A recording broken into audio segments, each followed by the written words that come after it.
अब हम लोग इलस्ट्रेशन नंबर 2 में आ जाते हैं। ये रहा हम लोग का इलस्ट्रेशन नंबर 2।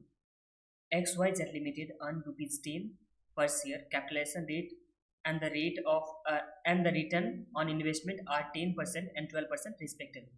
हम लोग के पास सबसे पहले अर्निंग पर शेयर दे रखा हुआ है। कितना दे रखा हुआ है? अर्निंग पर शेयर तो ₹10। उसके बाद कैपिटलाइजेशन रेट, तो कैपिटलाइजेशन रेट को क्या बोलते हैं हम लोग? के बोलते हैं। और rate of return on investment क्या होता है? तो वो होता है आर होता है। इस तरह से हम लोग के पास 3 इन्फॉर्मेशन दे रखा हुआ है। उसके बाद सम्स में क्या बोला? Determine the optimum dividend pay out ratio, तो हम लोग को निकालना है optimum dividend pay out ratio and the price of the share at the pay out. तो इस मतलब ये जो हम लोग को ऑप्टिमम पे आउट रेशियो होगा उस पे शेयर का प्राइस कितना होने वाला है वो हम लोग को निकालना है। तो चलिए आ जाइए कॉपी में। ये रहा हम लोग के पास इलस्ट्रेशन नंबर 2 दे रखा हुआ है। इसमें सबसे पहले सम्स में क्या दे रखा हुआ है? तो अर्निंग पर शेयर, तो ये दे रखा हुआ है ₹10 अर्निंग पर शेयर हो गया। उसके बाद सम्स में के कितना दे रखा हुआ है? तो के इज इक्वल टू है, के इज इक्वल टू हम लोग को दे रखा हुआ है 10% और आर इज इक्वल टू कितना दे रखा हुआ है? तो आर इज इक्वल टू दे रखा हुआ है 12%। तो ध्यान दीजिए यहाँ पे K E is less than R है, इसे बोला जा सकता है आर इज ग्रेटर देन के ई। तो इस केस में जब कंपनी ज्यादा का पैसा कमा करके दे सकती है तो यही इसका मतलब हुआ ना। आर का मतलब जितना पैसा कंपनी कमा के दे सकती है और के ई का मतलब शेयर होल्डर का कितना एक्सपेक्टेशन है, कॉस्ट ऑफ इक्विटी कितना है, ये हो गया। तो इस केस में कंपनी तो पैसा ज्यादा कमा करके दे सकती है बट शेयर होल्डर का एक्सपेक्टेशन उससे कम है। तो इसमें पैसा किसके पास रहना चाहिए? तो आंसर इस कंपनी के पास ऑब्वियस सा बात रह रहा है। देखिए इसका मतलब क्या किया, अगर ₹100 इन्वेस्ट करता है एक शेयर होल्डर तो कंपनी इसे कितना कमा करके दे सकती है? तो कंपनी कमा करके दे सकती है ₹12, क्योंकि rate of return on investment कितना दे रखा है? 12 दे रखा है, ₹12। बट यही अगर शेयर होल्डर के पास रहता है तो यहाँ पे के ही 10% दे रखा है, तो यही अगर शेयर होल्डर के पास रहे तो शेयर होल्डर कितना कमा सकता है? तो सिर्फ ₹10। तो इस केस में पैसा किसके पास रहना चाहिए? डिविडेंड के रूप में पे कर देना चाहिए कंपनी को, कि कंपनी के पास ही रखना चाहिए? तो आंसर इस कंपनी के पास ही रखना चाहिए। तो इस केस में डिविडेंड पे आउट रेशियो कितना होना चाहिए? तो डिविडेंड पे आउट रेशियो 0 होना चाहिए, 0%।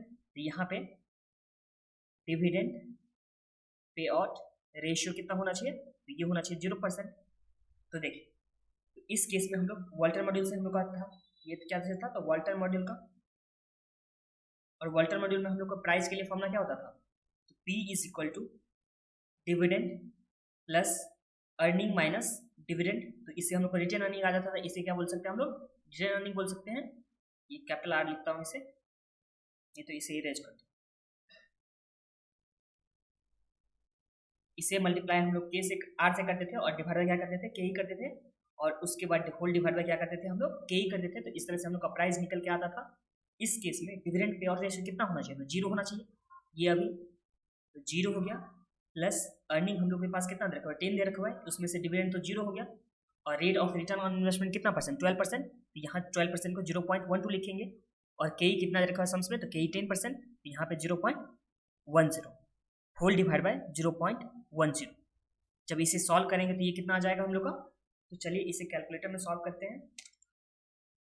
तो 0 प्लस 10 इंटू 0.12 डिवाइड बाय 0.10, तो ये हम लोग का आ गया 12 डिवाइड बाय 0.10। इस तरह से 12 डिवाइड बाय 0.10।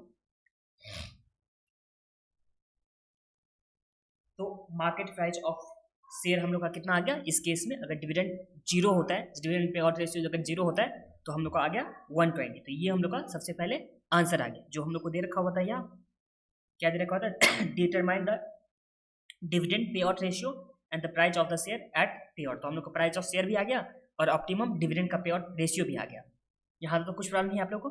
अब ध्यान दीजिए, ये अब हम लोग कैसे जानेंगे कि ये हम लोग का सम्स में राइट है? ये 120 ही होना चाहिए। इस टाइम में शेयर का प्राइस मैक्सिमम 120 ही होगा जब डिविडेंड पे आउट रेशियो 0 होने वाला है। तो ध्यान दीजिए, इसके लिए हम लोग लिखने वाले हैं the optimality of the above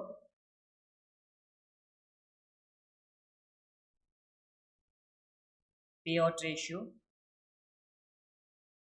can be proved by using 25%, 50%, 75% and 100% as payout ratio। इस तरह से ये हो गया हम लोग का कि 25%, 50% और 75% और उसके बाद 100% पे आउट रेशियो लेकर के हम लोग एज्यूम करके देखेंगे। तो ध्यान दीजिए, अगर जब डिविडेंड पे आउट रेशियो कितना होने वाला है, फर्स्ट केस अगर जब लेते हैं तो डिविडेंड पे आउट रेशियो कितना होने वाला है, इस केस में 25% कितना होने वाला है, 25%। इसका मतलब डिविडेंड पर शेयर कितना आ गया, तो इस केस में डिविडेंड कितना आ गया, तो ये रुपीज हम लोग को अर्निंग कितना दे रखा हुआ है, 10 दे रखा हुआ है। तो इस 10 में हम लोग मल्टीप्लाई करने वाले हैं कितने से, 25% से। तो इंटू 25%, तो ये कितना आ गया हम लोग का, ये हम लोग का आ गया 2.5। तो डिविडेंड हम लोग का 2.5 आ गया। अब ध्यान दीजिए, ये तो हम लोग का डिविडेंड 2.5 आ गया। इस तरह से अगर हम लोग निकालेंगे, प्राइस निकालेंगे, तो ये हम लोग का प्राइस का फॉर्मूला होता था D plus earning minus dividend into R divide by K E and उसके होल डिवाइड बाई क्या होता था, के ई होता था। ये हम लोग का फॉर्मूला होता था। अब इस फॉर्मूला में देखिए डिविडेंड कितना आ गया, तो 2.5 आ गया क्योंकि 25% पे आउट कर रहे हैं, प्लस अर्निंग तो हम लोग को 10 दे रखा हुआ है, जिसमें से डिविडेंड माइनस करेंगे तो 2.5 माइनस करेंगे और इंटू यहाँ पे आर कितना आ जाएगा, तो आर सम्स में हम लोग को दे रखा हुआ है 12%। 12% को हम लोग 0.12 लिखेंगे divide by 0.10 and whole divide by 0.10। इसे सॉल्व कीजिए तो 2.5 हो जाएगा प्लस 7.5 को हम लोग मल्टीप्लाई करेंगे, ये माइनस 2.5, तो ये आ गया 7.5 इंटू 1.2 डिवाइड बाई 0.1, ये हम लोग के पास आ गया 9 डिवाइड बाय,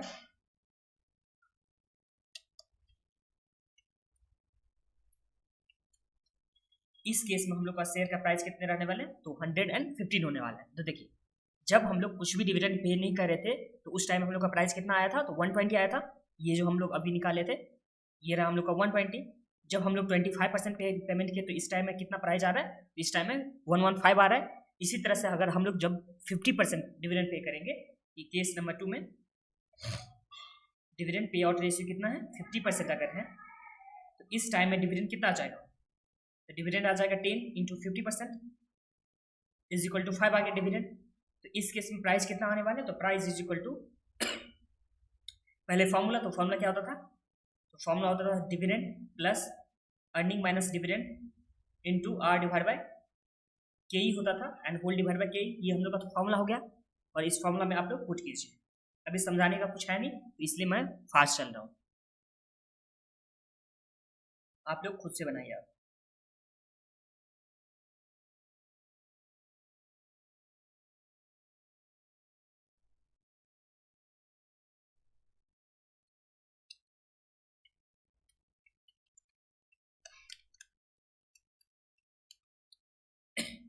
इस केस में शेयर का प्राइस कितना आ गया, तो 110 आ गया।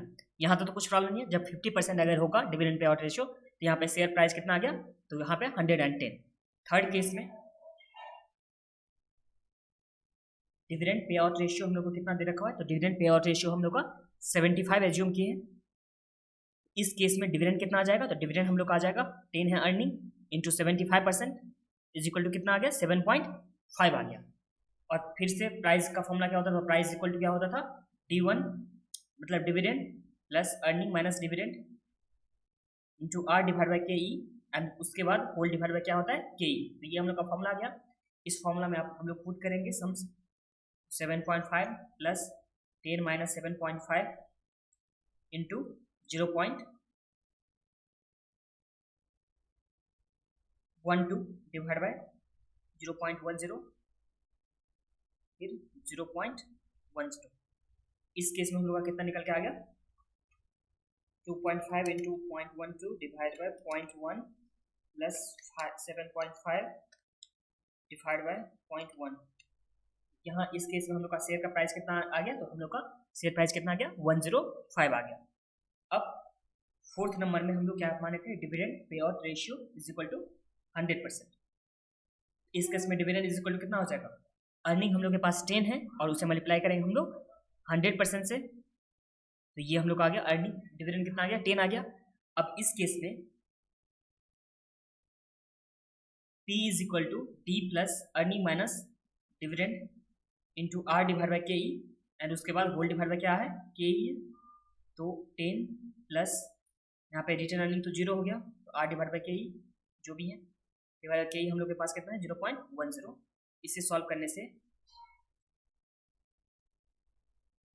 ये हम लोग के पास कितना आता है 100 आता है। तो चारों ही केस में जब डिविडेंड पे आउट क्या था मिनिमम था, यहाँ पे एक बार समराइज कर देता हूँ, 0% था, फिर 25% था, फिर 50% था, फिर 75% था, एंड उसके बाद 100% था। इस केस सब में हम लोग का शेयर का प्राइस कितने था, तो जब 0 था तो यहाँ पे था 120, 100 के टाइम में कितना आ गया था 100, इसके टाइम में 105, 110 और उसके बाद 115। तो देखिए 0% से लेकर के जैसे जैसे डिविडेंड जितना बढ़ाते जा रहा है, पे करना जितना यहाँ पे बढ़ रहा है डिविडेंड पे आउट रेशियो, उस तरह से यहाँ पे शेयर का प्राइस भी क्या हो रहा है डिक्रीज होते जा रहा है ना। तो यही हम लोग को समझना है कि जब क्या चीज़ रिटेन, जहाँ पे जब rate of return on investment जो कंपनी पैसा कमा करके दे सकती है, अगर वो क्या रहेगा, वो रहेगा लेस देन किससे, वो अगर रहेगा लेस देन क्या चीज़, देखिए ये आर हो गया, ये अगर लेस देन होता है के ई, उस टाइम में डिविडेंड पे करना चाहिए, क्या करना चाहिए डिविडेंड पे करना चाहिए। यही इसके अपोजिट अगर आर इज ग्रेटर देन के ई, मतलब यहाँ कंपनी पैसा ज़्यादा कमा करके दे सकती है किससे, इक्विटी शेयर वाले के एक्सपेक्टेशन से इस टाइम में डिविडेंड पे आउट क्या होना चाहिए, नील होना चाहिए। तो ये समझ में आ गया आप लोग को, और इसी के साथ ये हम लोग का इलस्ट्रेशन नंबर 2 कंप्लीट होता है। अब हम लोग नेक्स्ट वीडियो में इलस्ट्रेशन नंबर 3 में चलेंगे, ओके।